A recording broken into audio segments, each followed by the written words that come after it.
तो पहले एक वीडियो अपलोड करी थी बिग स्कैम एक्सपोज के नाम से। तो आपके हिसाब से इस पूरी लड़ाई में कौन सही है कौन गलत है? नहीं, सिर्फ ये नहीं बोलना है कि आप प्रॉपर लॉजिकली ये बताना है कि अगर मैं सही हूं तो क्यों हूं और अगर मैं गलत हूं तो क्यों हूं। मेरा ये जो ओपिनियन है ना, वो मेरे भाई के भी एक्सपीरियंस पे बेस्ड है, ना कि जस्ट मैं आपका या किसी और का व्यू देख कर आई हूँ। बेसिकली मैंने इसको बहुत करीब से देखा है, क्योंकि जब हम 11th और 12th में थे, अभी मैं यूपीएससी कर रही हूँ यहाँ पर, तो जब हम 11th और 12th में थे तो मेरे भाई को भी ऐसे लोगों ने अप्रोच किया था, मुझे भी कई बार अप्रोच किया था। तो वहां पे आपने देखा होगा किस तरीके से मोटिवेट किया जाता है, कैसे एक इंसान एक को अलग सा ही इन्वायरमेंट क्रिएट कर दिया जाता है कि आपको समझ में ही नहीं आएगा कि क्या गलत है क्या सही है। वो इतने कॉन्फिडेंट हो गए, स्पेशली एक लड़की थी, मेरी फ्रेंड थी, वो मुझे बोलती थी कि तू चल तू चल। तो हमेशा उसके स्टेटस पे मुझे यही दिखता था कि कोई BMW के साथ फ़ोटो पोस्ट कर रहा है। Exactly guys, I am not lying. तो कोई मर्सिडीज़ के साथ डाल रहा है। तो भाई ने भी मुझे कल ये बात बताई कि ये सब फेक होता है। अगर प्रोडक्ट बेचना है तो आप सिंपली बेच दो ना, कि हाँ साबुन है 10 रुपए का ले लो।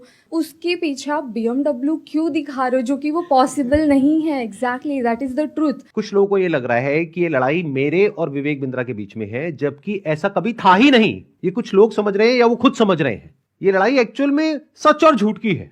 ये लड़ाई एक्चुअल में सही और गलत की है। सर इसमें गलत क्या है वैसे? सर वो कोई तिकड़म लगा के अपना कोई प्रोडक्ट बेच रहा है।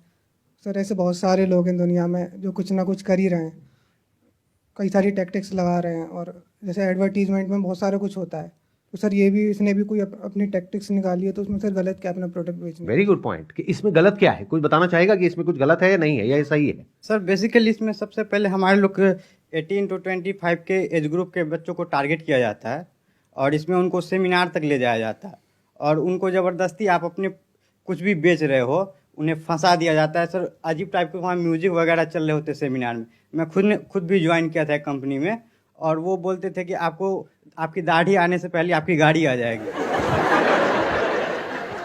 आई नहीं सर।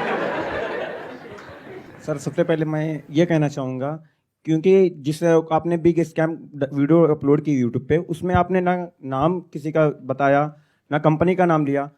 तो अगर मैं जैसे चोरी कर रहा हूँ, आप चोर चोर कह रहे हैं, अगर मैंने वो गलती की है तो ऑब्वियसली मैं चिढ़ूंगा उस बात से। आप अगर नाम लेते तो गलत था, कंपनी का या उनका या किसी स्पेसिफिक पर्सन का, तो गलत होता। आपने नाम तो नहीं लिया, और अगर नाम नहीं लिया है आपने और अगर मैं गलत हूं तो मैं चिढ़ूंगा।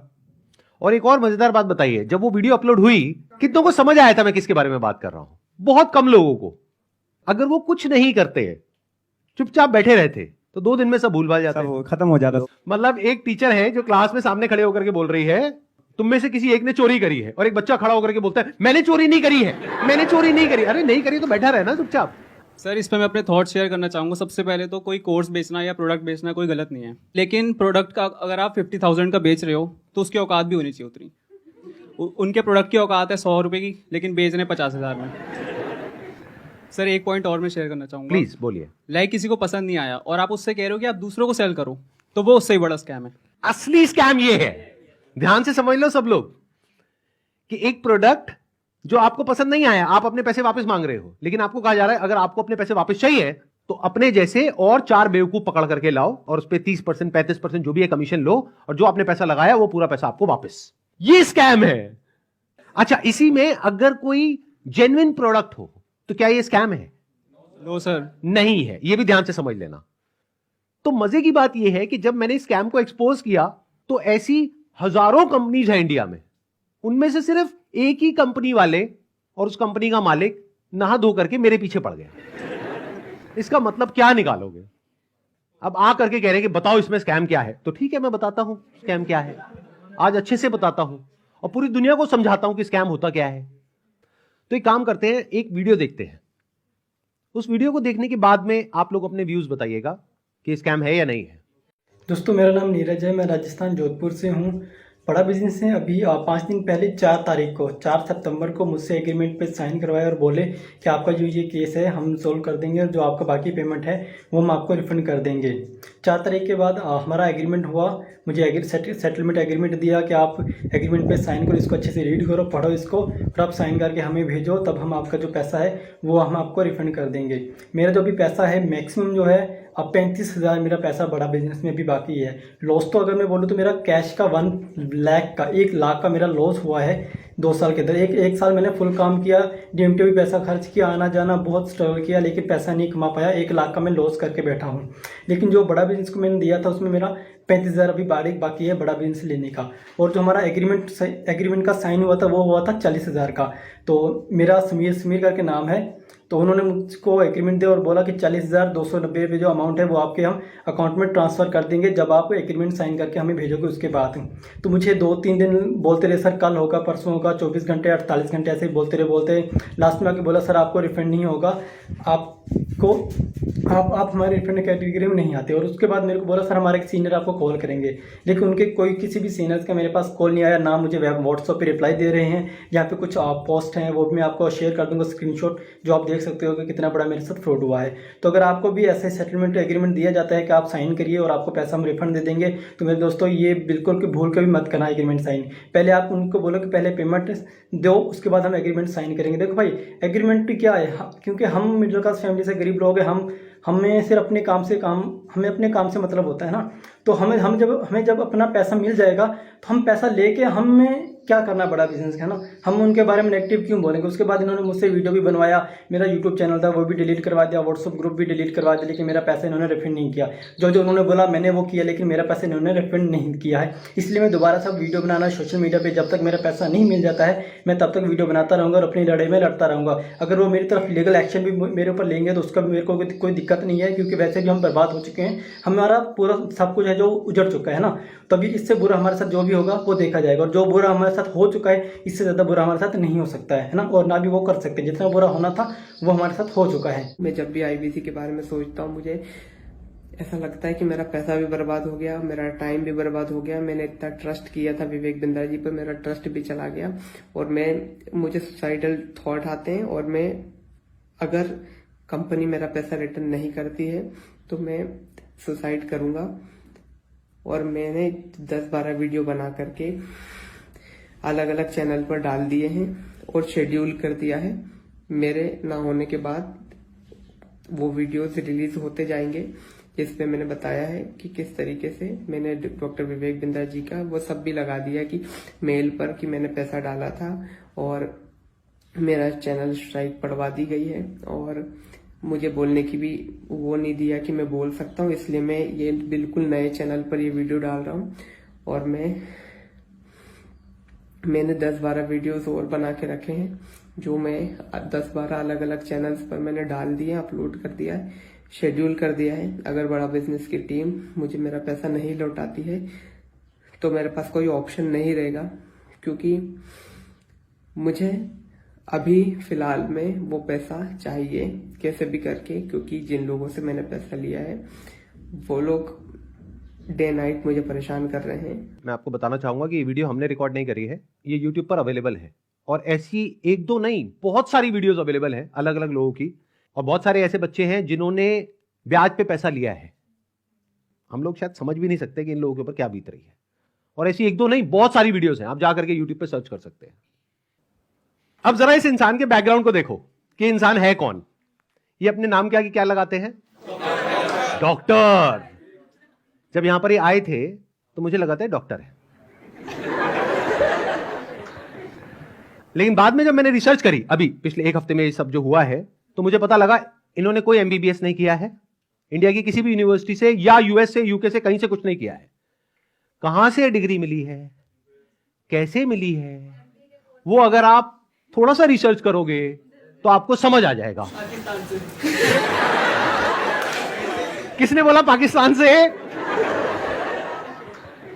देखो मैं आपको हिंट देता हूं, पाकिस्तान इंडिया का नेबर है, ऐसे ही इंडिया का एक नेबर है बांग्लादेश, श्रीलंका। अभी काम करते हैं, अब लीगली बात करते हैं कि स्कैम है या नहीं है। कि मतलब हमारी कंट्री का जो लॉ है वो क्या बोलता है, उसको स्टडी करते हैं। उसके लिए मेरे पास में कुछ डॉक्यूमेंट्स हैं, इसका मैं लिंक दे दूंगा अपने वीडियो के डिस्क्रिप्शन में नीचे, तो आप क्लिक करके डायरेक्टली जा करके गवर्नमेंट की जो वेबसाइट्स हैं वहां पे जा करके देख सकते हैं, पढ़ सकते हैं। ये मैं नहीं कह रहा हूं, हमारी कंट्री की गवर्नमेंट कह रही है, ये उनके नोटिफिकेशंस हैं। सबसे पहले ये समझो कि ये जो स्कैम्स है ना इस तरह के, ये आज से नहीं चल रहे हैं, ये पिछले 100 साल से चल रहे हैं। तो इसके लिए 1978 में एक एक्ट बना था जिसको बोलते हैं prize chit and money circulation act, जहां पर के इस तरह की जो मनी सर्कुलेशन स्कीम्स होती हैं या पिरामिड स्कीम्स होती हैं उन सबको बैन कर दिया गया था। मतलब क्या कि अगर आप एक कंपनी खोलते हो और किसी से पैसा लेते हो, फॉर एग्जाम्पल मैंने एक कंपनी खोली, वहां पे मैंने आपसे 1 लाख रुपए लिया और आपको बोला कि आप आगे किसी को ज्वाइन करा दो, तो जब आपने किसी को आगे ज्वाइन कराया, अपने फ्रेंड को, रिलेटिव को, किसी को भी और कैसे भी, तो उसमें आपको कितना मिला? 30,000। 70,000 किसको मिला? कंपनी को। तो ये स्कीम इस तरीके से आगे बढ़ती रहती है, यानी वो जो पैसा आ रहा है वही पैसा पब्लिक से लेकर के पब्लिक में ही रोटेट कर दिया जाता है। और एक ऐसा पॉइंट आता है जब जाकर के पूरा का पूरा जो पिरामिड है ये कोलैप्स कर जाता है। तो यहां पर जो लोग टॉप पे बैठे होते हैं वो तो पैसा कमा लेते हैं, बट जो बॉटम ऑफ द पिरामिड है उन सबका पैसा डूब जाता है। और फिर या तो ये कंपनीज बंद हो जाती हैं या भाग जाती हैं पैसा लेकर के। पास्ट में ऐसा बहुत कंपनीज ने किया है, उसमें से बहुत सारी कंपनीज के जो ओनर्स हैं वो आज जेल में हैं। तो ये एक प्रॉपर स्कैम है जिसको गवर्नमेंट ने बैन किया हुआ है। फिर सवाल उठता है कि जब ये बैन है तो लोग कैसे कर रहे हैं? देखो, ध्यान से सुनो, ध्यान से समझो। आपसे अगर मैं पैसा लेता हूं और आपको बदले में कुछ नहीं देता हूं तो वो तो इलीगल है। लेकिन मान लो मैंने आपसे पैसा लिया 50,000 रुपए, बदले में आपको एक 50 रुपए का प्रोडक्ट दे दिया, तो क्या वो लीगल है, इलीगल है?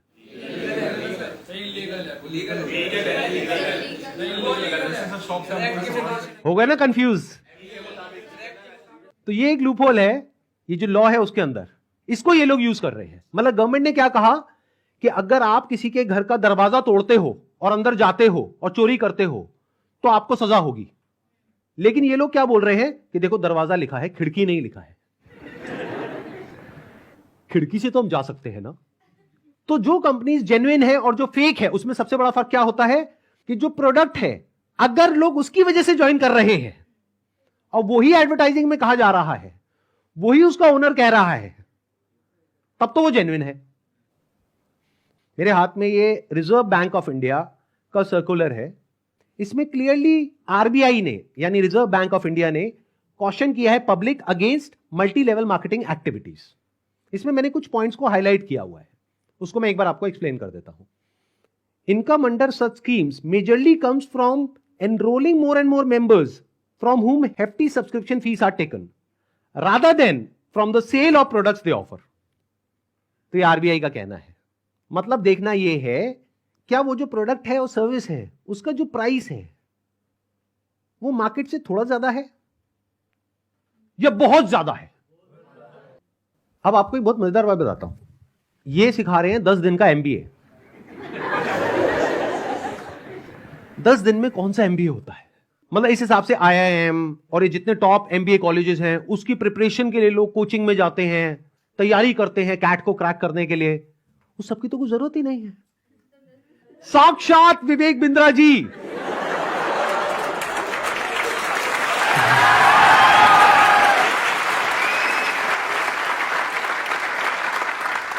आपके सामने 10 दिन तक रोज प्रकट होंगे और आ करके आपको 10 दिन में एमबीए करा देंगे।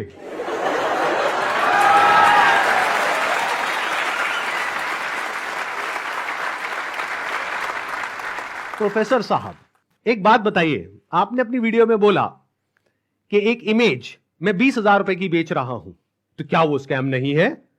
और वो 50,000 का कोर्स बेच रहे हैं तो वो स्कैम है? इसका क्या मतलब है? मतलब भाई साहब ये है कि मेरी जो 20,000 की इमेजेस हैं वो कौन खरीदता है? आप में से कोई भी है जिसने आज तक मेरी कोई भी इमेज खरीदी? Not even a single person. तो हमारी इमेजेस कौन खरीदता है? जो बड़ी बड़ी कंपनीज हैं, बड़े बड़े ब्रांड्स हैं जिनकी टर्नओवर हजारों करोड़ रुपए की है, वो 20,000 रुपए की इमेज खरीदते हैं। क्यों खरीदते हैं? क्योंकि अगर वो इमेजेस हमसे नहीं खरीदेंगे और खुद शूट करेंगे तो उनका खर्चा आएगा 5 से 10 लाख रुपए, और वो इमेज कितने में मिल गई? 20,000 रुपए में। हमने जब वो शूट किया तो हमने 10 लाख रुपए लगाया, तब जाकर के 20,000 में एक इमेज बेची। तो इसमें किसका फायदा है? उस कंपनी का भी फायदा है और हमारा भी फायदा है। इसको बिजनेस बोलते हैं।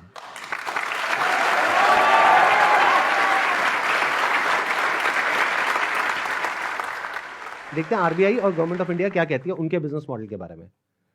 The Reserve Bank has also said that acceptance of money under money circulation, multi-level marketing, pyramid structures is a cognizable offense under the Price, Chit and Money Circulation Banning Act 1978. Members of public coming across such offers, ध्यान से सुनना, should immediately lodge a complaint with the state police. ये RBI कह रही है कि अगर आपके साथ में ऐसा कुछ हुआ है तो आपको क्या करना है? You should immediately lodge a complaint with the state police. अब एक और नोटिफिकेशन है जो बहुत इंपॉर्टेंट है, इनफैक्ट मोस्ट इंपॉर्टेंट है इस पूरी की पूरी डिस्कशन के लिए। जितनी भी एमएलएम स्कीम्स चल रही हैं, पिरामिड स्कीम्स चल रही हैं, डायरेक्ट सेलिंग कंपनीज चल रही हैं, एफिलिएट मार्केटिंग कंपनीज चल रही हैं, कि वो लीगल है या इलीगल है, ये कैसे समझा जाए। तो इसके लिए गवर्नमेंट ऑफ इंडिया ने 2021 में एक बहुत ही अच्छा स्टेप उठाया। ये मेरे हाथ में एक नोटिफिकेशन है गवर्नमेंट ऑफ इंडिया का, मिनिस्ट्री ऑफ कंज्यूमर अफेयर्स का।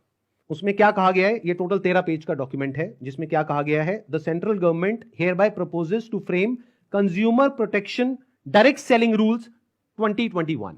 2021 में आए थे ये। इसके बारे में बहुत लोगों को पता ही नहीं है, इसलिए ये स्कैम इतने आसानी से चल रहे हैं। अगर पता हो तो इनकी दुकान 2 दिन में बंद हो जाए।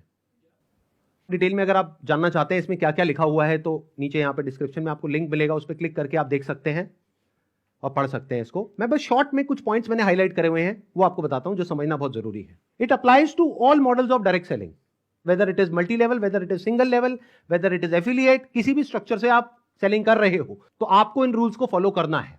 सबसे पहला रूल क्या है? It has no provision that a direct seller will receive remuneration और incentives for recruitment oblique enrolment of new participants in the direct selling business except as a result of sale of goods और services by them. मैं इसको थोड़ा सरल भाषा में translate करके बताता हूं। इसमें कहा जा रहा है, आप अगर एक डायरेक्ट सेलिंग कंपनी हो तो आपकी कंपनी में जो डायरेक्ट सेलर्स हैं उनको जो पैसा मिल रहा है या इंसेंटिव मिल रहा है या कमीशन मिल रहा है, वो नए मेंबर्स को एनरोल करने पर नहीं मिलना चाहिए, बल्कि वो मिलना चाहिए फॉर सेल ऑफ गुड्स और सर्विसेज बाय देम। वो जो कंपनी गुड्स और सर्विसेज दे रही है उसकी वैल्यू क्या है? अब ये कौन डिसाइड करेगा? जिन्होंने वो परचेज किया। अगर तो उन्होंने 50,000 का कोर्स परचेज किया इनकी कंपनी से और वो सब सेटिस्फाइड है तो कोई प्रॉब्लम ही नहीं है। बट अगर उसमें से 99% लोग सेटिस्फाइड नहीं और अपना पैसा वापस मांग रहे हैं और ये पैसा वापस नहीं कर रहे हैं तो ये स्कैम है ना। बिंद्रा जी आपने पूछा था ना क्यों है ये स्कैम, तो बता रहा हूं आपको। इसमें कहा गया है, इट अलाउज और provides for a buy back or repurchase policy for currently marketable goods which are not unpacked or services sold to the participant at the request of the participant at reasonable commercial terms। मतलब कि कोई buyback का option होना चाहिए। किसी company ने आपको 50,000 रुपए के कुछ प्रोडक्ट्स या सर्विसेज दे दी, अब आप कहते हो मेरे किसी काम की नहीं है, तो अब आप उसका क्या करोगे?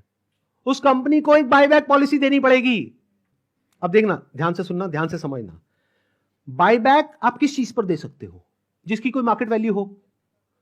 मतलब कि गवर्नमेंट क्या कह रही है यहां पर कि आप कोई ऐसा प्रोडक्ट बेचो डायरेक्ट सेलिंग में जिसकी कोई मार्केट वैल्यू हो, क्योंकि अगर 3 महीने बाद वो इंसान आकर के कहता है कि ये लो आपके प्रोडक्ट्स वापस, तो उस कंपनी को पता है कि ये प्रोडक्ट्स पैक्ड है, तो ये प्रोडक्ट्स हम किसी और को दे देंगे, तो ना कंपनी का नुकसान हुआ ना कस्टमर का नुकसान हुआ।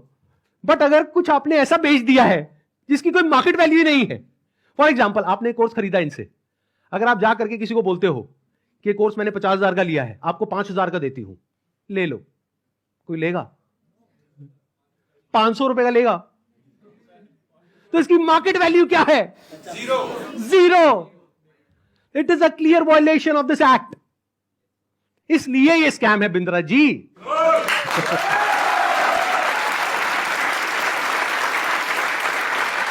उन्होंने एक बहुत बड़ी गलती कर दी। It was never meant to be Sandeep Maheshwari versus Vivek Bindra. It was just an awareness video. जबरदस्ती आ करके बीच में छलांग मारी है उन्होंने, जबरदस्ती। मेरा मकसद सिर्फ किसी एक पर्सन को टारगेट करना नहीं है, बल्कि सबको अवेयर करवाना है कि देखो दुनिया में ऐसा कुछ हो रहा है तो बच करके रहो। Misselling means recklessly misrepresenting a product और service in order to successfully complete a sale. It also includes providing consumers with misleading information about a product or service. This can involve omitting key information, मतलब key information आप उनसे छुपा रहे हो about a product, or providing information that makes the product appear to be something it is not. मतलब कि अगर सरल भाषा में बोला जाए तो आप ऐसा नहीं कर सकते कि आप दिखा कुछ और रहे हो और दे कुछ और रहे हो। उन्होंने अपनी एक वीडियो में नहीं, पता नहीं कितनी वीडियोस में खुलेआम खुद उन्होंने, विवेक बिंद्रा ने खुल करके बोला है कि अगर आप महीने का 10 लाख रुपए नहीं कमा सके तो मैं आपके सारे पैसे वापस कर दूंगा। अब एक सबसे इंपॉर्टेंट क्लॉज आ रहा है, इसके बाद मैं एक वीडियो प्ले करूंगा। क्लॉज नंबर 7 का 2E एक पर्टिकुलर क्लॉज है जो सबसे इंपॉर्टेंट है इस पूरे के पूरे सर्कुलर में। इसको ध्यान से सुनना, ध्यान से समझना।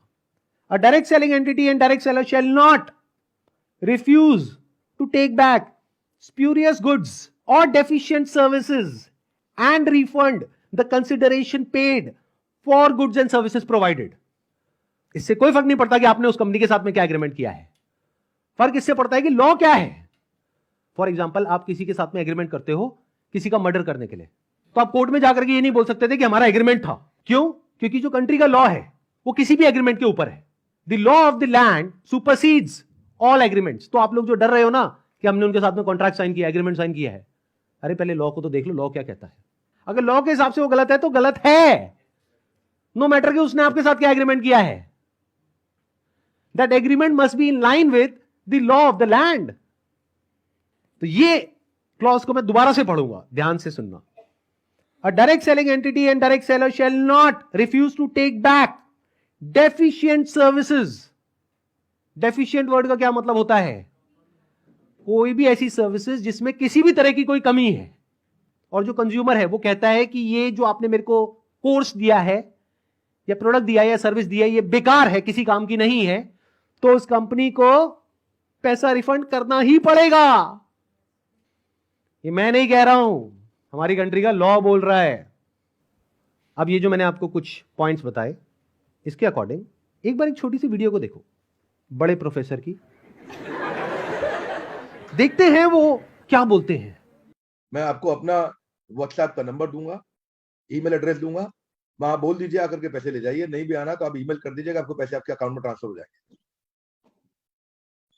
तो आप या तो 50-60 हजार रुपए वापस ले जाइए या लाखों लाखों लाखों रुपए हर महीने कमा लीजिए, दोनों में से कुछ भी कर लीजिए। भाई अगर मैं आपको पैसा कमाने के लायक नहीं बना सका तो मेरे को क्या क्या हक बनता है आपसे पैसे लेने का? 100% कैश बैक गारंटी, यानी कि कुछ और खरीदना चाहे अपग्रेड, लोवेस्ट प्राइस गारंटी, ये कौन दे सकता है? कोई नहीं दे सकता है, इसलिए हमने ये खुल के दिया है। आपके तो रिस्क को खत्म कर दिया ना, आपसे कह रहा हूं, आपके जो रिस्क को खत्म कर दिया, आपका रिस्क तो रिवर्स हो गया, गेम चेंज कर दिया पूरा। इसलिए अभी तुरंत फोन लगाएं और पूछे अपने काउंसलर से कि मैं अपने बिजनेस में कैसे सफल होऊंगा। अरे आपसे बोल रहा हूं, पूछने में क्या जा रहा है, पैसे तो नहीं लग रहे। हाँ, फोन करने पे पैसे नहीं लगते, पता लगाओ, अभी फोन लगाओ और पूछो भाई मेरा बिजनेस सफल कैसे होगा। अगर मैं विवेक बिंद्रा आपको आकर के प्रॉमिस दे रहा हूं 100% मनी बैक गारंटी, वो इसीलिए दे रहा हूं। हमने मनी बैक गारंटी लॉन्च करी है। What is money back guarantee? अगर कोई भी हमारे साथ आईबीसी बनता है और वो चाहता है कि मैं पैसे कमाऊं और वो हमारे साथ पैसे नहीं कमा पाता, तो नो क्वेश्चंस आस्क्ड, उसका पैसा उसको वापस कर दिया जाएगा। That's called money back guarantee. दम नहीं है किसी में ये बोलने में जो हम बोल रहे हैं। गारंटी दे रहा हूं 10 लाख रुपए महीना पे आप पहुंचेंगे, नहीं पहुंचे तो मेरे पास आके पैसा वापस मांग लेना। बड़े बड़े क्लेम्स कर दिए, एक बार समझने की कोशिश करते हैं क्या वो प्रैक्टिकली पॉसिबल है या नहीं है। इन्होंने कहा कि मैं अगर आपको महीने का 10 लाख रुपए कमाने के लायक नहीं बना सका तो अपने पैसे वापस ले जाइए। साल का 1 करोड़ रुपए अगर ये देना चाहते हैं आप लोगों को और 1 लाख लोग इनकी कंपनी में ज्वाइन कर चुके हैं, तो कितना पैसा चाहिए? 1 लाख करोड़ रुपए।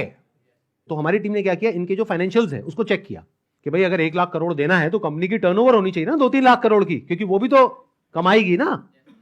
उनकी टर्नओवर पता है कितनी है पिछले साल की? 172 करोड़।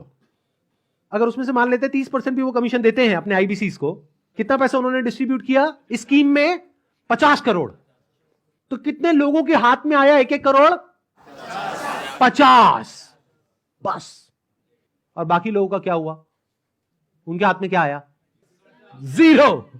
कि अगर वो चाहे भी तो ये जो बड़े बड़े क्लेम्स कर रहे हैं इसको पूरा नहीं कर सकते। पहले तो ये जो क्लेम्स कर रहे हैं वही सब इलीगल है। This is complete scam. अरे यही तो उन सब लोगों ने किया जो हमारा देश छोड़ करके भाग गए हैं। पब्लिक से पैसा ले लिया या बैंक से पैसा ले लिया, और जब बैंक आया पैसा वापस मांगने के लिए जो उसका हक है, तो उन्होंने कहा हमारे पास तो नहीं है देने के लिए, वो तो हमने पार्टीज में खर्च कर दिया। वो मेरी बर्थडे पार्टी थी ना, वहां पे डांस करने में बहुत मजा आ रहा है। अब हमें क्या करना चाहिए? क्या बस ऐसे स्कैम होते रहे सोसाइटी में और हम बैठ करके तमाशा देखते रहे? सर, हमें एक्शंस लेना चाहिए। फर्स्ट ऑफ ऑल एफआईआर जिनके साथ हुआ है उन्हें एफआईआर फाइल करना चाहिए। लॉ को एक बार देखना चाहिए। नहीं समझ आ रहा है तो जिसको समझ है लॉ की उसके पास जाना चाहिए, उससे समझना चाहिए। एंड पिटिशन नाम की चीज़ होती है, पब्लिक इंटरेस्ट लिटिगेशन, तो वो फाइल करनी चाहिए उनके खिलाफ, जिससे जो ये स्कैम्स हो रहे हैं वो ख़त्म हो। बिकॉज मॉरली ये मतलब गलत है। जिनका पैसा जा रहा है वो डिप्रेशन में जाके गलत कदम भी उठा सकते हैं। एंड इससे हमारे देश का यूथ ख़त्म होता जा रहा है, जो इस देश को आगे लेके जाएगा। सो जो लीगल एक्शंस हैं वो लेने चाहिए। इस एक्शन को हम दो कैटेगरीज में डिवाइड कर रहे हैं। एक वो जिनके साथ में स्कैम हुआ है, एक वो जिनके साथ में नहीं हुआ है। मान लेते हैं 1 लाख लोग हैं जिनके साथ में स्कैम हुआ है, यानी कि उनका पैसा ये कंपनी मार करके बैठी है और वापस नहीं कर रही है। तो उन्हें क्या करना चाहिए? सबसे पहले जा करके एफआईआर करनी चाहिए। अगर वो पुलिस वाले एफआईआर नहीं करते हैं तो उनको ये सारे सर्कुलर्स दिखाने चाहिए कि भाई आरबीआई ने कहा है, आप ये लिख करके दे दो हमको कि आप एफआईआर नहीं कर सकते इनके अगेंस्ट। तो उन्हें एफआईआर लॉन्च करनी ही पड़ेगी। और अगर इंडिया के अलग अलग पार्ट्स में बहुत सारे लोग इस तरीके से एफआईआर लॉन्च करते हैं, तो जितनी भी हायर अथॉरिटीज हैं लाइक सीबीआई एंड ईडी, वो सब एक्शन में आ जाएंगी। मतलब उनको भी आइडिया लगेगा कि ये कोई छोटा मोटा स्कैम नहीं है, 500 करोड़ का स्कैम है, छोटा अमाउंट नहीं होता है। और ये पैसा किसका है? पब्लिक का है। और पब्लिक में भी एक बार को मान लो किसी 50-60 साल के आदमी का होता तो मुझे इतना दर्द नहीं होता। 18-19 साल के बच्चे का है जिसकी जेब में 50 रुपए नहीं होते हैं। तो पहला क्या है, अगर आपके साथ में ऐसा कुछ हुआ है तो नंबर 1 एफआईआर लॉन्च करो। नंबर 2, अभी तक मैं इसमें डायरेक्टली इन्वॉल्व नहीं था लेकिन अब हो गया हूं, तो अब आप लोग अकेले नहीं है। मेरा एक सिंपल सा प्लान है कि मैं अपने चैनल पर मोनेटाइजेशन ऑन करूंगा। वहां से मेरे पास में कुछ पैसा आएगा। मान लो 2-3 महीने में मेरे पास में 1 करोड़ रुपए आ जाता है, तो इस 1 करोड़ को मैं यूज करूंगा इंडिया की सबसे अच्छी लॉ फर्म को हायर करने के लिए, जो कि इन लोगों को रिप्रेजेंट करेगी जिनके साथ ये स्कैम हुआ है। उसका पैसा कहां से आएगा? मेरे चैनल पे जो एड्स रन होंगी अगले 2-3 महीने तक, वहां से आएगा। अगर उस पैसे की मुझे जरूरत पड़ी तो, अगर उतना पैसा मैं खुद अरेंज कर पाया तो मैं एड्स ऑन नहीं करूंगा, लेकिन अगर मैं अपने बेस पे अरेंज नहीं कर सकता हूं तो मैं एड्स ऑन कर दूंगा। तो तैयार रहना, कल को बोलना मत कि एड्स कहां से ऑन हो गई। जरूरत पड़ी तो मैं 1-2 महीने के लिए एड्स ऑन करूंगा, फिर बंद कर दूंगा जैसे ही मेरे पास में उतना पैसा आ जाएगा जितना उस लॉ फर्म को देना है। फिर वापस से अगर मेरे पास में पैसा खत्म हो गया उनको देने के लिए 6 महीने बाद, फिर से एड्स ऑन कर देंगे। अपने घर की खेती है, क्या दिक्कत है?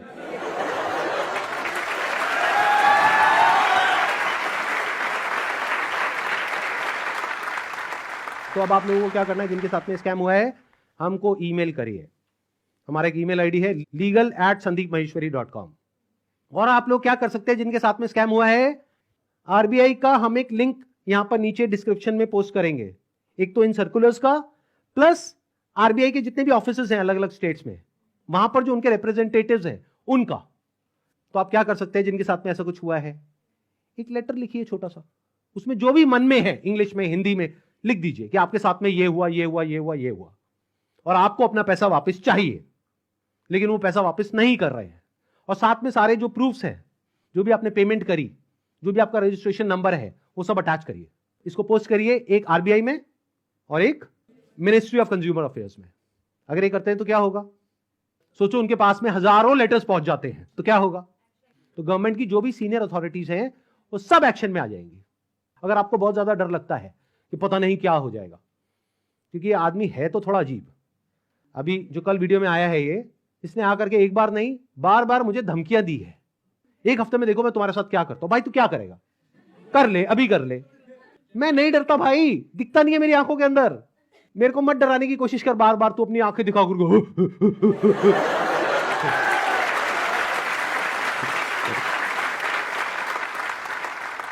अगर मेरे को एक्चुअल में कुछ हो गया अगले 1 हफ्ते में, तो सारा शक किस पे जाएगा?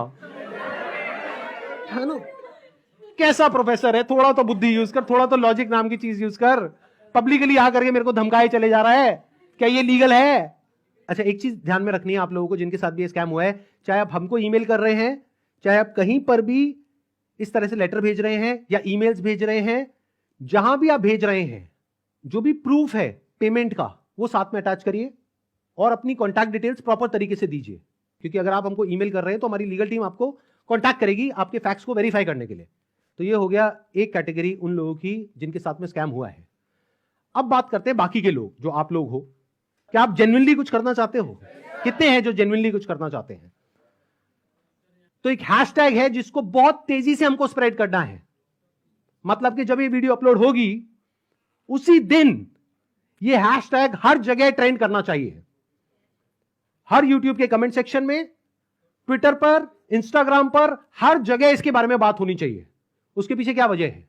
क्योंकि जैसे ये वीडियो अपलोड होगी उनको समझ आ जाएगा कि अब उनके लिए सारे दरवाजे बंद हो गए हैं, and it is just a matter of time जब उनके अगेंस्ट बहुत बड़े लेवल पर लीगल एक्शन होने वाला है। तो वो क्या करेंगे? वही जो पास्ट में ऐसे सब लोगों ने किया, वो देश छोड़ करके भागेंगे। इसका टाइम नहीं देना है। तो वो कब हो सकता है? जब आरबीआई के जितने भी सोशल मीडिया पेजेस हैं, मिनिस्ट्री ऑफ कंज्यूमर अफेयर्स के जितने भी सोशल मीडिया पेजेस हैं, वहां पर सब जगह ये हैशटैग ट्रेंड कर रहा हो, तो क्या होगा? इमीडिएटली उसके ऊपर एक्शन होगा। तो अब इनको रोकने का क्या तरीका है? एक हैशटैग है, ध्यान से सुन लो इस हैशटैग को, और ये यहां पे आ भी जाएगा नीचे और वीडियो में भी दिख रहा होगा आपको। Hashtag stop Vivek Bindra. रोको इसको भाई।